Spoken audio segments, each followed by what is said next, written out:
This is a very sensitive topic because what is important to highlight here is that almost, I would say 60% of our leukemias will happen after age 60, meaning we need to concentrate a little bit in trying to understand why this disease might occur at this age and whether or not all the changes that are occurring during the aging process might prime or predispose to the acquisition of this disease. So we're going to be talking about characterizing the effect of aging in the AML genome and how aging might potentially erode the genome to induce the disease. I want to move through these three objectives. Let's read together, understand how nucleotide substitution structure the elderly patients with the elderly AML genome, characterize how the single base substitution distribute and impact the incidence of myeloid pathogenic variants observed in a standard prognostic model for leukemia. And then we are going to try to move the field a little bit forward. Here we want to link how these potentials single base substitution distribution in those pathogenic variants can be explained under current pathogenic phenomena. So what is the current situation in Georgetown, Lombardi? I have been in the faculty for 10 months. We have received and seen 122 leukemias. I want to remind you 57.3% of those leukemias are AML, acute myeloid leukemia. 30 of those patients, 24.5 are MDS, MPS, MTN, and CMML. These are more chronic conditions. And then we have a remaining 22 patients, 18% of those, with acute lymphoproliferative disorder, LGI prolymphocytic T-cell leukemia. So among those patients with AML, the complete remission, meaning bringing those leukemia cells to less than 5%, equal 60%. This is under conventional approved chemotherapy. The relapse within 6 months, at least in our cohort that we have been examining since we came, is about 21.4%. It's a big proportion of patients that will relapse after obtaining an optimal response under chemotherapy. The median age for our population is 65%. Compared to Houston, it was 62%, but we have apparently an elderly or more older population. African ancestry, 35 to 40% of our population. This is an important NCI catchment area. And we're concentrating on understanding whether or not patients with African ancestry might have a different biology to initiate these leukemias. And compared to Baylor, 15 to 20% with African ancestry. This is little items that we should keep in mind. So the initiation of leukemia started with a clone wars. This was published in 2014, 2016 in New England Journal of Medicine. This neoplastic clone can exist almost 10 to 15 years before AML MDS is initiated, even lymphoid malignancies. So you need to remember that hematopoiesis remain proficient through decades. You can see to your right that these mutations can increase as age progresses. What are those mutations that normally I remind all our residents who come to the rotation? DAT being DNMT3A, AXL1, you have to look into your packets and look at the name of those mutations. But I want to remind you, these mutations can initiate myeloid leukemia in 0.5% of the patients. The rest of the comorbid conditions that they can initiate are coronary artery disease, peripheral vascular disease, sangre institutional, and hasta potentially only AFib from the cardiovascular standpoint is a relevant comorbid condition. So you have the incidence for those mutations to your right. I want to remind you, once the mutation is initiated, at 2% variant allele frequency is the threshold that you should consider to call this clonal hematopoiesis. Clonal hematopoiesis in undetermined prognosis is a condition. It's an inflammatory condition associated with aging. Again, it can induce significant cardiovascular comorbid condition, and only 0.5% of the cases, myeloid leukemia or any other hematopoietic malignancy. Fitness growth. You can imagine Darwinian forces are enhancing the proliferation or selection and dominance of this mutation over time, and they might have differential effect on fitness, depending on the type or combination or type of mutation that we might observe. So recently in the Sanger Institute, if you create a little ratio in a patient for non-synonymous and synonymous mutation, and you add the potential extrinsic phenomenon that might be selecting this mutation, you can dictate and enhance your sensitivity to appreciate whether or not aging, smoking, etc., chronic infection might be selecting these clones. Sometimes this clone grows or in orthogonality. They can have a trajectory that is totally parallel, or they can coexist in a fractionated DNA, meaning in one single cell. This is work from the UK Biobank. You can observe almost 385 patients were simulated to establish when potentially the funded mutation was initiated. To your right, you can see that for the case of SF3B1, those mutations might be observed at 20 years of age. Some people might have initiation of those funded mutation at 7, 10 years of age. And more recently, the simulation has established that potentially can happen 3 weeks after conception. Then on the Darwinian selection, the clones will become more dominant. What I want to remind you, this is just to remind you, it looks like clonal hematopoiesis might be dictated by the type of mutation. TEC2, DNMT3 are the most frequent ones. It normally happens TEC2 in aging hematopoiesis, median age 72, for DNMT3 about 64 years old. So I mean, differentially, it can induce, can be induced by a phenomenon that is being uncovered. 14q32 is a sensitivity, it's a sensory region in our genome that can dictate, according to the genotype, whether or not preferentially you can obtain, you can be endowed for a propensity for TEC2 or the NMP3 clonal hematopoiesis. It's important to know that longer leukocyte telomerase is associated with clonal hematopoiesis risk. And second, when these 11q32 come to the game, then you will be looking at TCL1. If for whatever reason this is mutated or you have a propensity genotype, then expansion of HSC and progenitor, as you can see in the very top of the figure, will be dominant. Conditional haploinsufficiency for this gene can induce HSC and progenitor expansion, as you can see here to your right. So the situation with survival in AML patient age more than 60 is very, very important to highlight. As you can see here, this is a survival for those patients age less than 60. And to your right house, the drop in survival occurred, and it had been validated by different international groups, including the German and European register. You can see by 2 years of censoring, almost 13% of the patients will be alive. Survival in the elderly, then we have to say, remain dismal. Again, these results are extremely reproducible in large cohort patients. What is the most important change that has occurred recently for race stratification of AML is that finally, for those patients FLT3 ITD independent allele frequency, we were considering those patients adverse, and now they have been repositioned to the intermediate risk. And then you can see this huge amount of mutations in the blue box. We call those MDS, myelodysplastic syndrome related mutations. I want to remind you, among those patients aged more than 60, almost 95% of the patients, they might have at least one of these mutations. It's extremely important because they just emerged in 2022. And then we will have a redefinition specifically for the type of therapy that we're going to be executing in our leukemia service.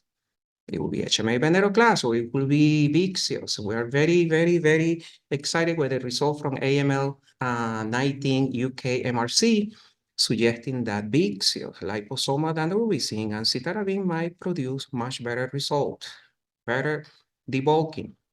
Such a dismal outcome is connected with enrichment of these adverse, these plastic-like mutations in those patients who are elderly. Remember, 2-year survival, 13%. Let's name those mutations. AXSL1, trans1, U2F1, and splicing event with very adverse risk already formalized in the ELN 2022. The mechanism linked to the acquisition of these mutations during aging is fully uncharacterized.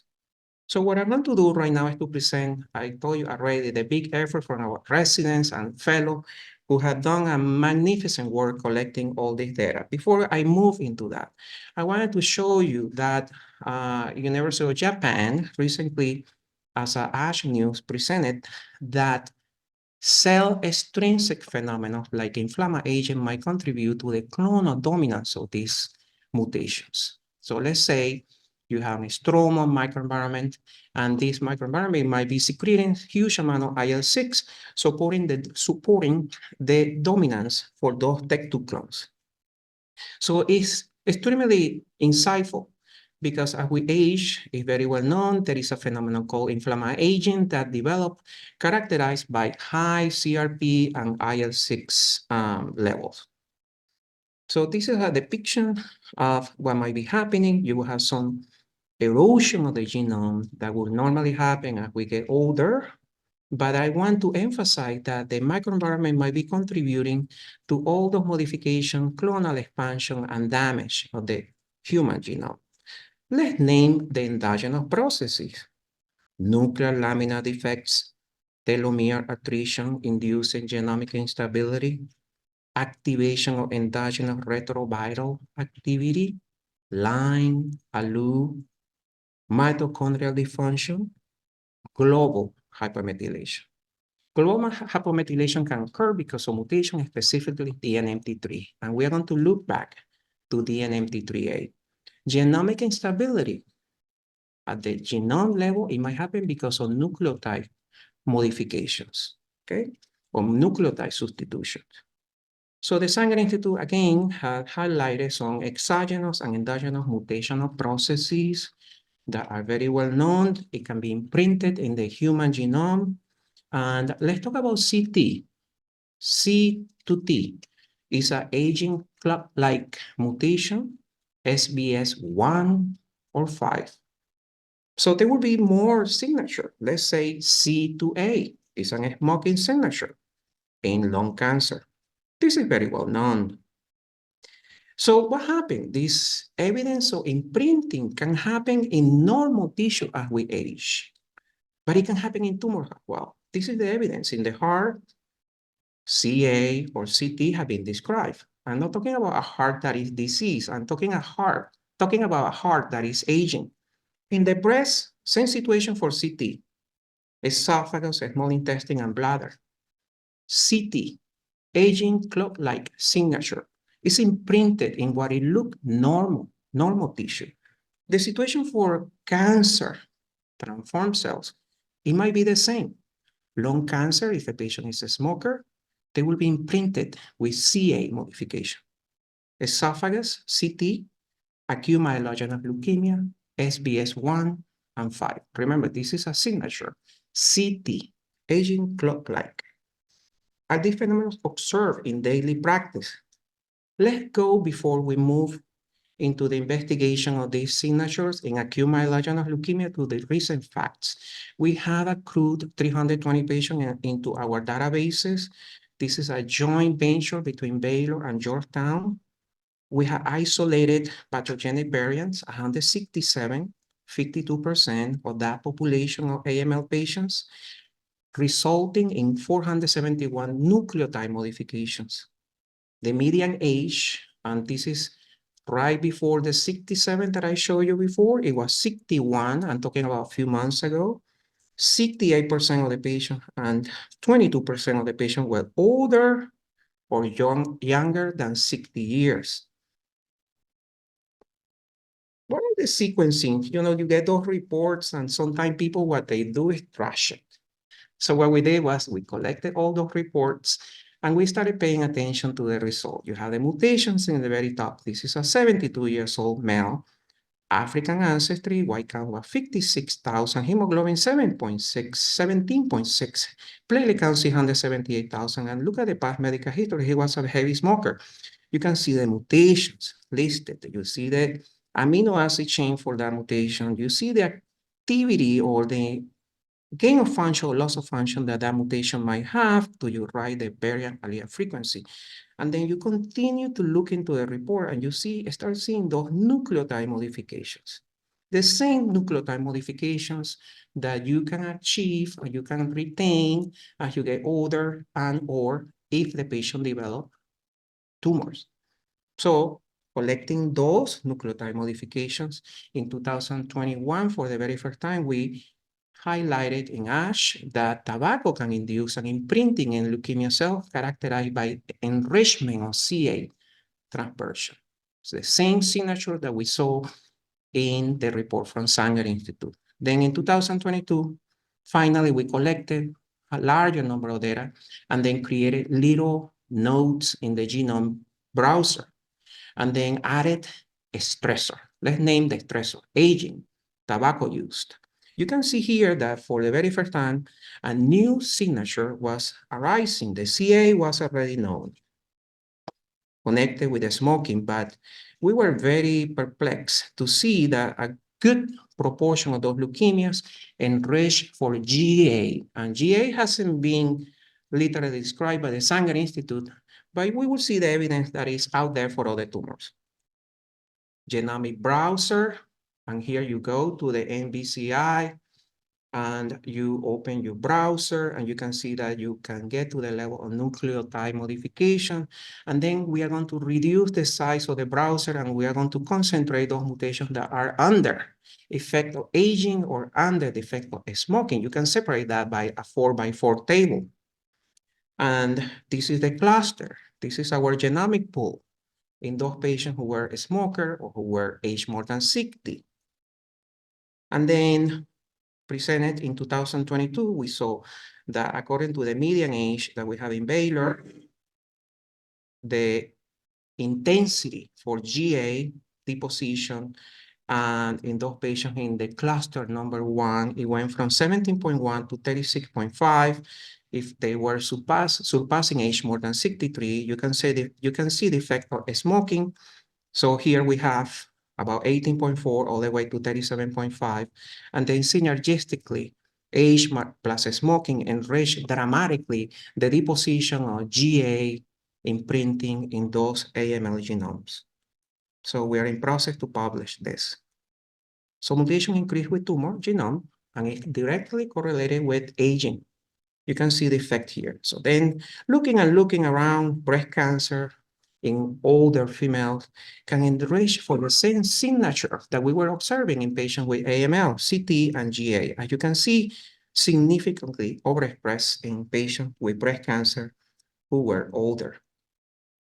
Back to our recent fact and all the modifications and nucleotide modification that we have extracted from our AML patients, 471 patients, and allowed to continue to dig into what are the potential mechanisms that might explain the distribution of nucleotide modification in AML patients who are older.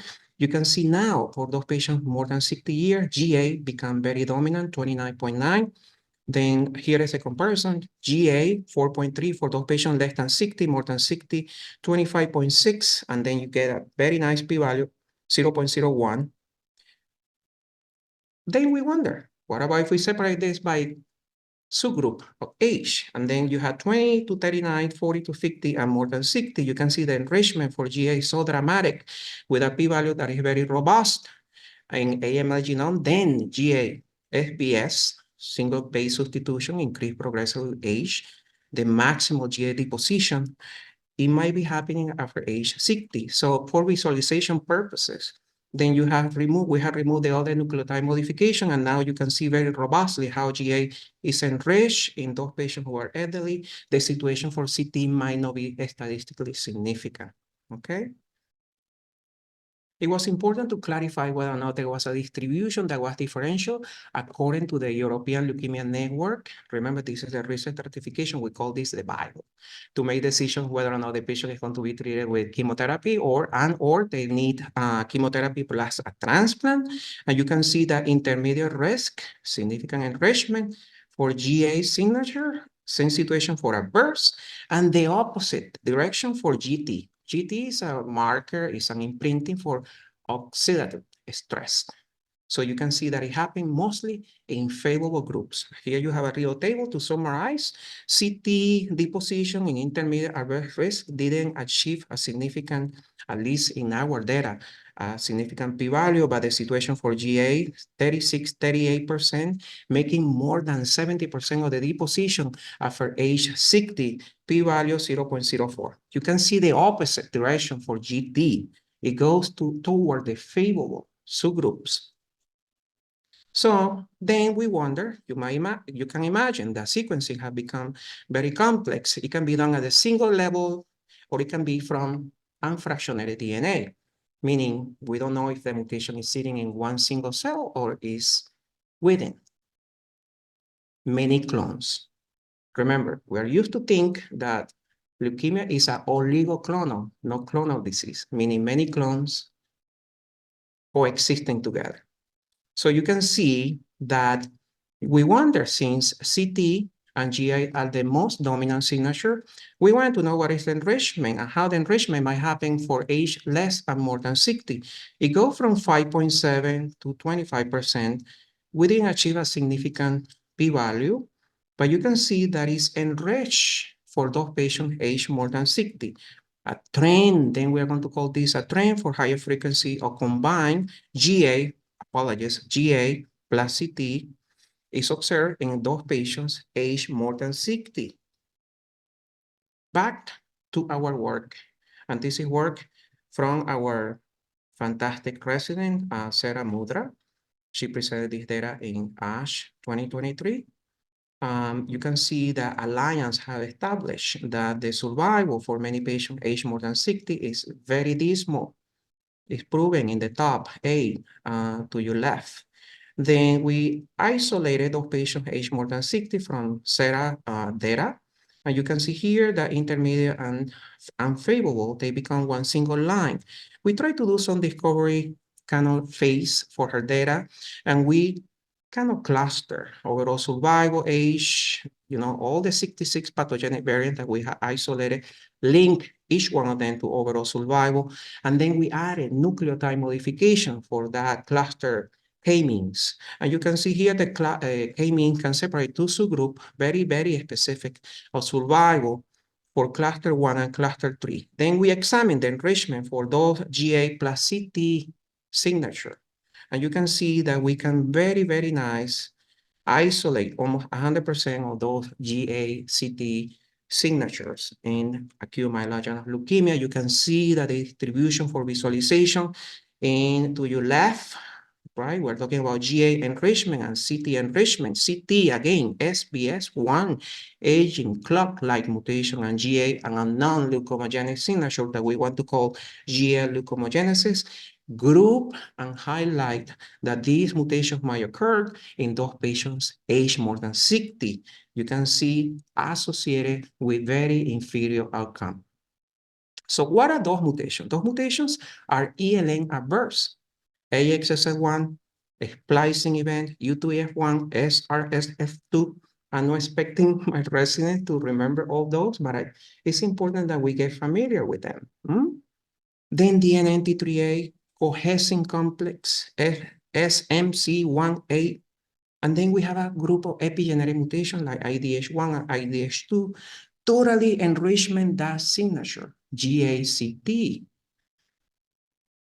So then we decided to organize them by biological functional groups. DNA repair, splicing, chromatin, kinase activation. I want to emphasize epigenetics. Let's name them. DNMT3A, AXSL1, TET2, IDH1 and 2, cohesin complex. You can see here. So it looks like transcription factor is enriched. If you apply that GA leukomogenesis signature for enrichment of these mutations, transcription can go from 0% to 13.8. Look at your right. Kinases can go from 7.7 to 27.7 if you are older than 60 years. You get a very nice p-value. I want you to pay attention to epi. 3.1, 23.1. What was very striking from this data is that DNMT3A, which is almost 30 to 40% of the times, if 30 to 40% of the incident, it's a very relevant, very important mutation in elderly hematopoiesis, in elderly AML. It's a very frequent mutation. Then, DNMT3A mutated versus wild type, 85% versus 15%, where the 85% was GA mostly. And also isolating only those patients who have GA as a single base substitution. 85% of those mutations are connected with the NMT3A.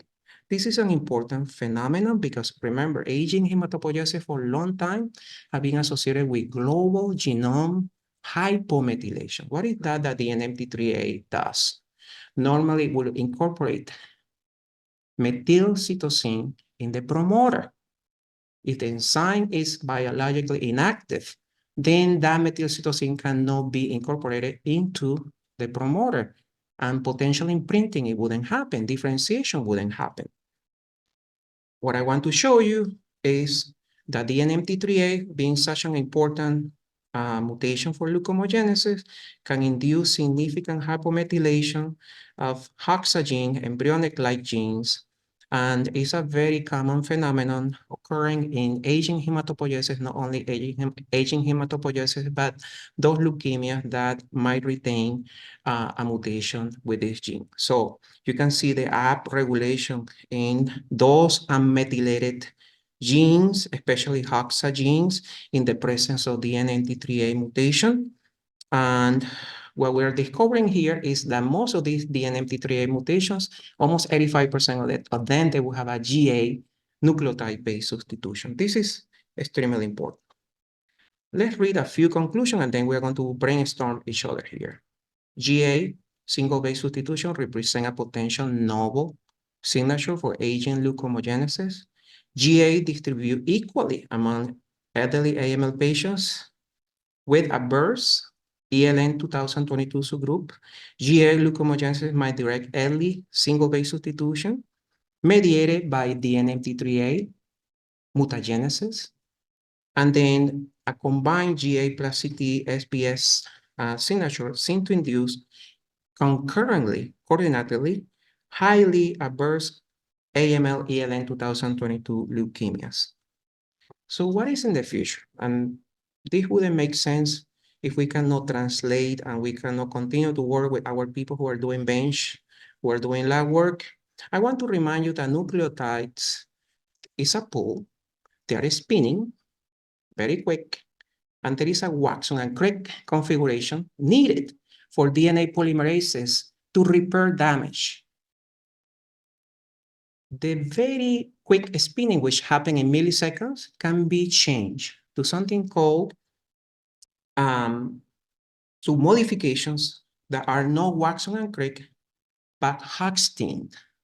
When that modification happens in the nucleotide, then the DNA polymerase cannot detect an aberrant or abnormal incorporation.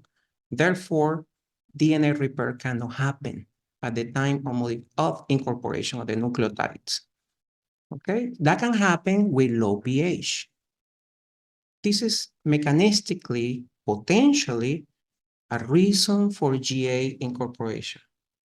I'm putting this as a future direction. Remember, we need to continue to work to understand why GA leukomogenesis is happening in our elderly patients. So the second piece is global hypomethylation. Remember, many retrotransposition occurred almost 1 million years ago in human genome, and these are methylated to avoid all the harmful consequences of retrotransposition activity in human genome. If hypomethylation is the reason or is a consequence of human aging, then remember, ApoBec is another enzyme that normally protects against retroviral activity, normally by incorporating GA signature. It silences those retroviruses by imprinting and creating the position of GA in the genome. So is there any possibility that we're facing potentially either one of these mechanisms? So they work, need to continue. We need to continue to understand why GA leukomogenesis might happen. And, interestingly, for these active retrotransposition that we have retroviral medication that for a long time we have been thinking might have or retain activity against acute myeloid leukemia. I want to appreciate all the work from our students in Baylor to your left, and then our fellows and residents in Georgetown, including Lacey, Paul, Sarah, that is sitting here, Garrett, and Rachel. And with that, I'm going to finish and open to questions.